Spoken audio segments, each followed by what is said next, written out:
Luxe Paris, Made in Paris. Anne-Marie Gabellica, bonjour. Bonjour Karine. Vous êtes la fondatrice d'Olution Eau avec 2 O. Vous allez nous dire pourquoi dans un instant. Alors, comme, j'allais dire comme souvent, comme parfois, en tout cas, dans les fondateurs, les créateurs de marques de cosmétiques, vous êtes passé chez L'Oréal. Très bonne école. Oui. Mais vous êtes vraiment du côté de la fabrication. Vous êtes diplômé, ingénieur agronome. Et donc, à un moment donné, en 2013, vous avez eu envie de lancer votre, votre propre marque. C'est quoi le concept de départ? Alors déjà oui, effectivement j'ai une bonne expérience de cette industrie, j'y suis restée plus de 7 ans et avec un parcours à la fois d'ingénieur mais aussi de biochimiste. Ce qui m'intéressait c'était vraiment le cœur des formules et c'est finalement quelque chose dont on parle très peu dans les cosmétiques.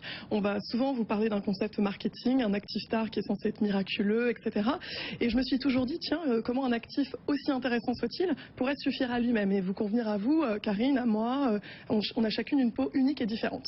Et le concept de base c'était de dire mais finalement on pourrait faire comme dans l'alimentation. On nous dit mangez un petit peu de tout, comme ça sera beaucoup plus équilibré. Pourquoi? C'est pour être sûr que votre corps reçoive tous les jours exactement ce dont il a potentiellement besoin. Donc je me suis dit je vais faire la même chose, je vais faire comme un régime équilibré pour la peau.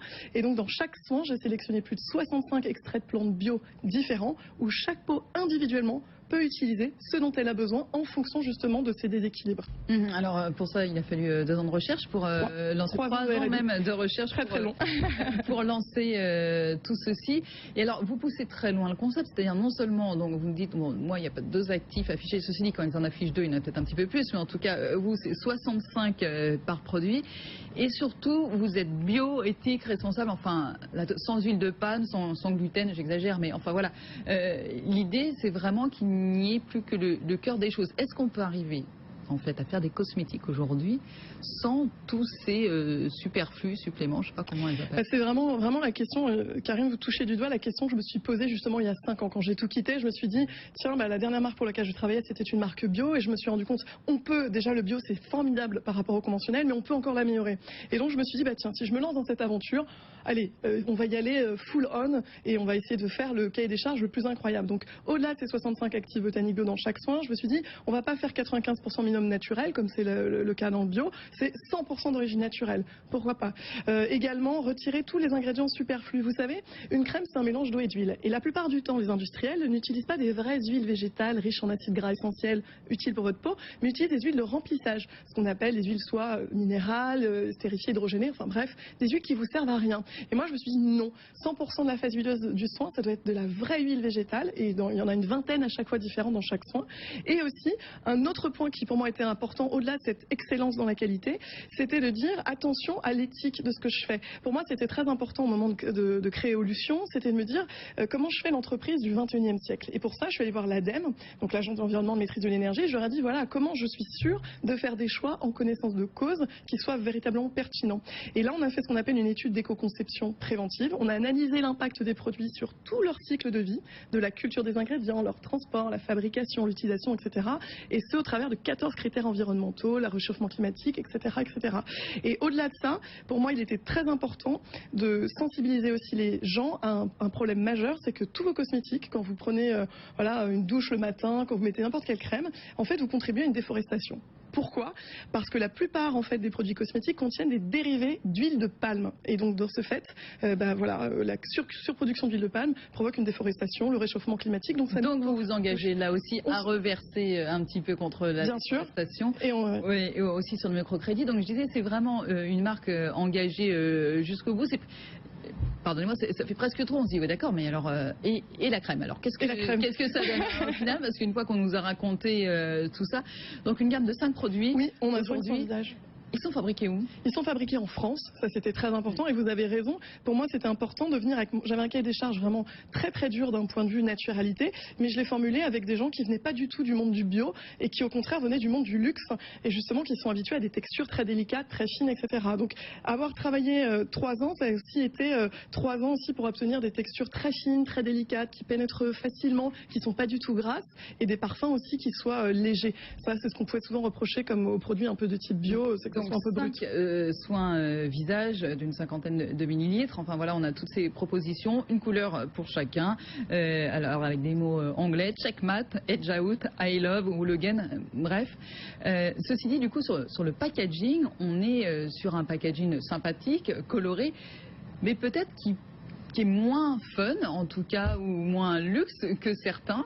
C'est votre choix, c'est ce que vous nous expliquez depuis tout à l'heure. Mais aujourd'hui, est-ce que les clients sont prêts justement à aller sur ce genre de produit? On a tellement été habitués à du packaging et du marketing. Cette question est fondamentale. En fait, aujourd'hui, qu'est-ce que l'on considère comme étant du luxe dans les cosmétiques? En fait, c'est un packaging doré, très joli, du surpackaging en général, et c'est ça le luxe.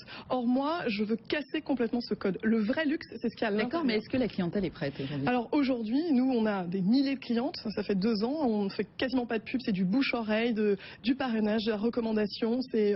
On explose de manière tout à fait confidentielle encore, mais parce que les gens finalement se rendent compte que cette excellence dans la formule fait que c'est plus efficace, plus qualitatif, et que finalement, je ne voulais absolument pas rentrer dans les codes, que je trouve déjà totalement dérisoires, puisque des produits de luxe, souvent qui sont très dorés, ont exactement, quand on analyse la formule, des mêmes formules ou très proches, les mêmes ingrédients douteux, nocifs ou inutiles que des cosmétiques bas de gamme. Donc ça, il est vraiment le temps d'arrêter ça. Donc, pas de frais marketing, pas de frais de communication. Vous disiez, du coup, des produits autour de 35 €. Oui. C'est comme ça que vous y arrivez. Alors, quel genre de clientèle aujourd'hui vous avez? Parce que est-ce que ce sont plutôt les femmes jeunes, même si vos produits s'adressent à tout le monde? Est-ce que ce sont plutôt des femmes jeunes, des femmes plus âgées? Femmes et hommes. On a Le produit mixte. On a des produits tout à fait mixtes et on a vraiment une belle clientèle masculine.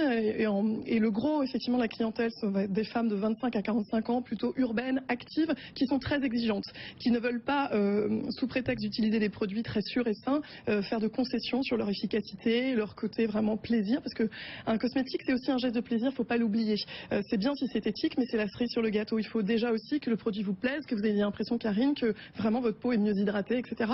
Et c'est le cas lorsqu'on fait des formules comme nous on les fait, avec ce souci d'avoir un grand nombre d'actifs. Là où vous gagnez sur les coûts aussi, c'est sur la vente en ligne exclusivement? Oui, sur olution.com, effectivement, on fait de la vente en ligne quasiment exclusivement. On a quelques petites boutiques qui nous référencent, mais aujourd'hui, voilà, on a un site qui fait référence parce qu'on a un diagnostic de peau en ligne gratuit où chacun peut récupérer des tonnes de conseils et qui a été fait par plus de 15 000 personnes déjà. C'est un énorme succès.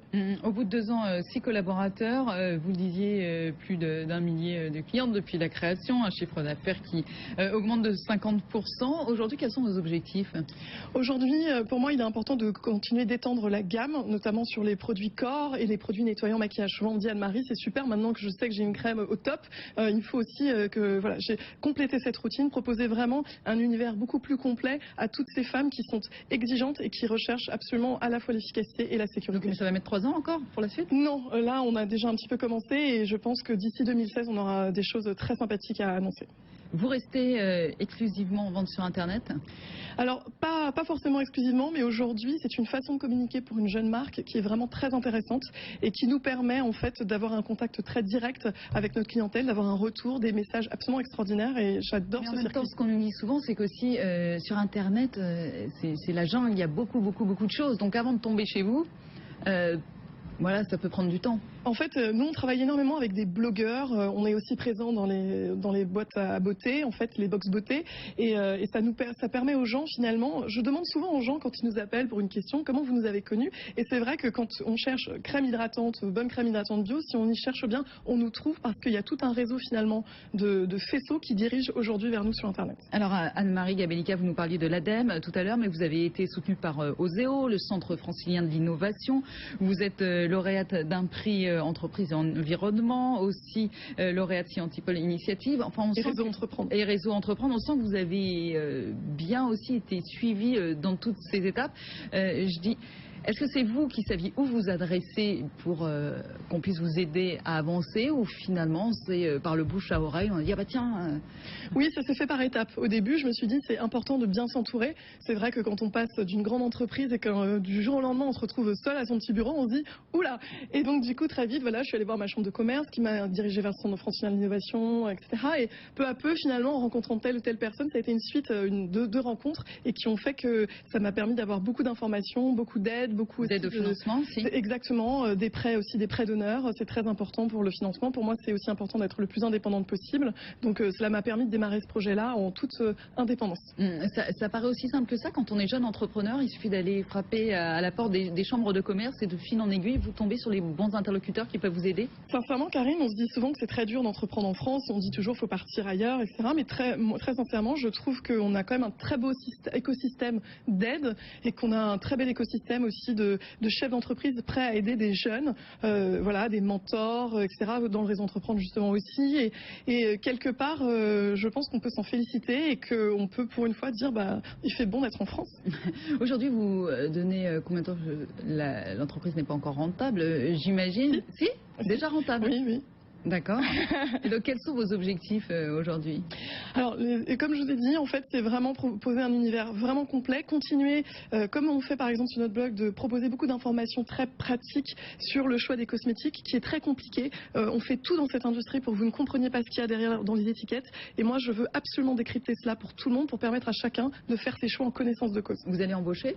Ah oui, on va continuer d'embaucher, on va faire vraiment grandir l'équipe. On a vraiment beaucoup de projets d'élargissement commercial à l'international aussi, parce que des produits comme ceux-là sont évidemment, et puis en plus made in France, très demandés. Vous avez des acheteurs qui viennent de l'étranger aujourd'hui? Oui, aujourd'hui on est présent en Allemagne, en Suisse, on est présent en Belgique, mais voilà, on va continuer d'étendre. J'aimerais beaucoup en Asie et puis en Amérique évidemment. Et voilà, une marque qui n'a pas fini de grandir. Olution, ça s'appelle.